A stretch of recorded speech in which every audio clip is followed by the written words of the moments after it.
Io sono Vecellio Daniele di Auronzo, gestisco il rifugio Lavaredo a Sincheane, qua sotto le Tre Cime, che è una delle più belle zone delle Dolomiti e del Cadore. Cerconde da un servizio di ristorante, di bar e camere alla gente che viene a girare a queste zone, gente che viene da tutto il mondo, soprattutto dalla Germania, sicuramente l'Italia, ma anche dall'estero, dall'Australia, dall'Irlanda, dal Canada, dagli Stati Uniti. E tantissima gente che viene qua per mangiare i piatti tipici, per vedere queste zone e fai tutti i giri che si può fare qua intorno, perché questa qua è una zona vasta che comprende il parco del Sesto,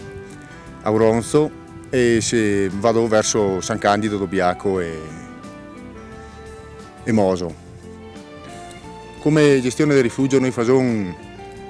come tutti i rifugi della zona, facciamo piatti tipici, avevamo le camere per dormire, avevamo anche servizio tra virgolette su chiamata del soccorso alpino, perché sono i primi che possono correre qualche mangiare. Naturalmente avevamo anche una base del soccorso per l'atterraggio degli elicotteri del SUEM o comunque tutti gli elicotteri che fanno questo tipo di interventi. Riguardo a quel che si riguarda il soccorso alpino, si può dire che la maggior parte della gente che viene qua è sicuramente preparata tecnicamente, però non ha lo spirito della montagna, non sa arrampicarsi su Palle Nord come le schiate, però dopo non riesce più a accettare un canale per venire dopo una via normale che è una via facilissima. Quindi secondo me la preparazione tecnica è una grandissima roba, però volerà un attimo di preparazione anche sulle piccole cose, in modo che non succeda sempre incidenti per motivi futili. Purtroppo quando succede noi siamo i primi a essere visiati, siamo i primi a partire, dopo invece a la squadra oppure al 118 se può volare con gli elicotteri. E naturalmente succede la maggior parte delle volte di notte, quindi non si dorme di notte, dopo aver lavorato tutta la giornata, si torna di notte tardi, si pareggia la menestra per stipore disorganizzati e dopo si torna a dormire magari alle 3 alle 4 e poi anche le 6 sono da nuovo del bar e si torna ad attaccare il nostro lavoro. Sicuramente una soddisfazione è che la maggior parte delle volte di tutti questi incidenti noi porta nulla di grave e quindi è anche, insomma, vuol dire anche partire presto e se reagire subito a questi incidenti, in modo da poter sbrigarla velocemente e salvare questa gente che magari anche senza avesse fatto male, però sta facendo fuori una notte e potrà sicuramente avere conseguenze per il freddo o per qualsiasi roba che noi fosse imparecciata, insomma, ecco. Sicuramente la roba principale che viene sottovalutata dalla gente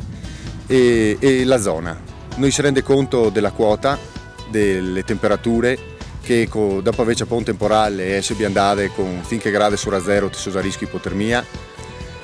Noi si rende conto delle piccole robe, noi organizzate o i fai le doppie con una corda massa curta, non ha da voi mai un martello, un ciodo da poter già farsi fuori dalle beghe se succede algo.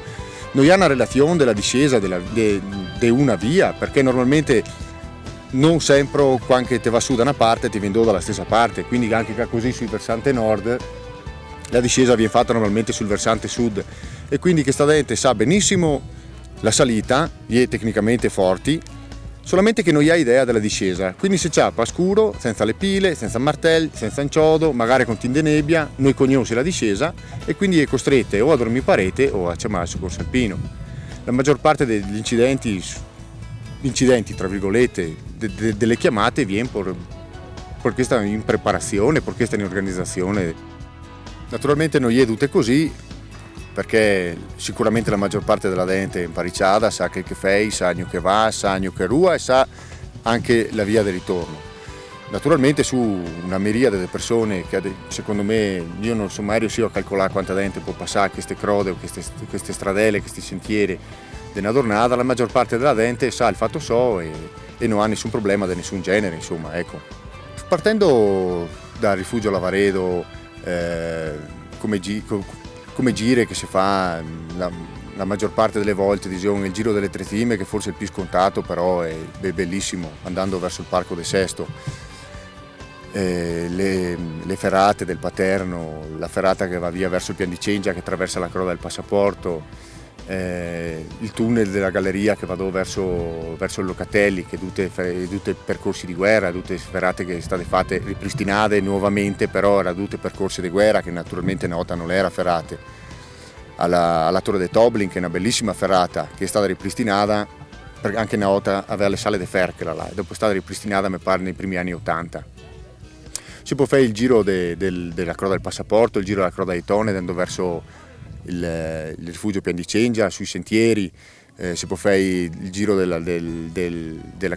Croda di Toni andando via verso il rifugio Carducci, e si può fare una montagna di giri che così, e dopo si può di dopo per la Val Marzon, la Val di Cengia, la Val di Marden, verso Auronzo, verso Dobiaco, Sesto e San Candido, se vado per la Val Sassovecchio, se vado per la Val Fiscalina verso il rifugio Comici,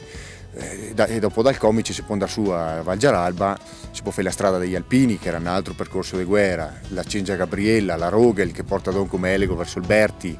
Praticamente la zona è vastissima e i giri è infiniti. Riguardo la gestione, sono arrivato qua per caso, mio amico, una guida alpina, il Paron di sta casa qua, e lui ha deciso di non tenerlo qui e mi ha detto se mi piaceva di davanti, mi ha messo questa zona qua, mi è sempre piaciuta e ho detto a questo punto si può anche provare, perché tanto è un lavoro nuovo, la zona mi piace, avevano degli investimenti da fare per sistemare questa casa, ho detto secondo me può essere una bella occasione per cambiare anche stile di vita. Sono qua ormai da 5 anni, quindi abbiamo fatto dei lavori, delle ristrutturazioni. Io lavoro con la mia famiglia e 4-5 persone che vengono da me a man, sono 7 o 8 circa, dipendenti dai periodi di punta o se agosto o inizio stagione, comunque normalmente una media dei 4 dei 5 sono sempre qua. È bello lavorare così, è bello sta in questa zona, cercare contentare la gente, perché chi va si cerca i piatti tipici come può essere il chenede, come che può essere il goulash, si cerca anche di dare qualche piatto particolare, magari da sera quando abbiamo più tempo per darsi da mangiare. E i dolci, facciamo i dolci in casa, tante volte, anche a buon tempo comunque la maggior parte delle volte facciamo i dolci fatti in casa, facciamo le torte, facciamo strudel, facciamo algo di tipo particolare e la gente vedo che apprezza questa roba qua, piace proprio le torte che le fate da noi, insomma. Noi, avendo ristrutturato così, adesso avevamo 24 poste lieto, camere piccole, non più camerate, perché secondo me la gente non cerca più che cerca rifugio piccolo, bel, comodo, con una cucina particolare e quindi la sera si sta anche bene, la gente cerca anche i momenti particolari del rifugio, in modo che viene fuori a guardarsi le stelle, viene fuori a guardarsi le marmotte da sera. Si beve qualche gotto dei vini, beve 4 snappe, i guarda il tramonto, va in giro a fare qualche fotografia, che ultimamente i fotografi ne tante in giro, o va su alla Forzella per vedere il tramonto sulle nord. La maggior parte della gente cerca rifugio proprio per queste robe che forse si sentì perso e adesso continua a cercare, diventa una novità cercare robe che una volta erano normali, invece per una gran parte del tempo è diventate scontate forse. Raggiungibile da Misurina, da Rifugio Auronzo, su una comoda strada, una strada che si può fare anche con la macchina, che naturalmente è vietata. Una bella camminata di 20 minuti sul piano, tipo un dislivello, potrà essere un dislivello di 20 metri tra i due rifugi, quindi proprio una camminata comoda al sole. Il rifugio è aperto normalmente dai primi 10 di giugno, qua anche verdon la strada dal neve, e normalmente sarà la prima domenica di ottobre, se non viene proprio tanto neve. E quindi vi saluto tutte quante, io sono gestore Vecellio Daniele. Vi saluto tutte quante, io e tutti chi che lavora per me e vini a Ciatane.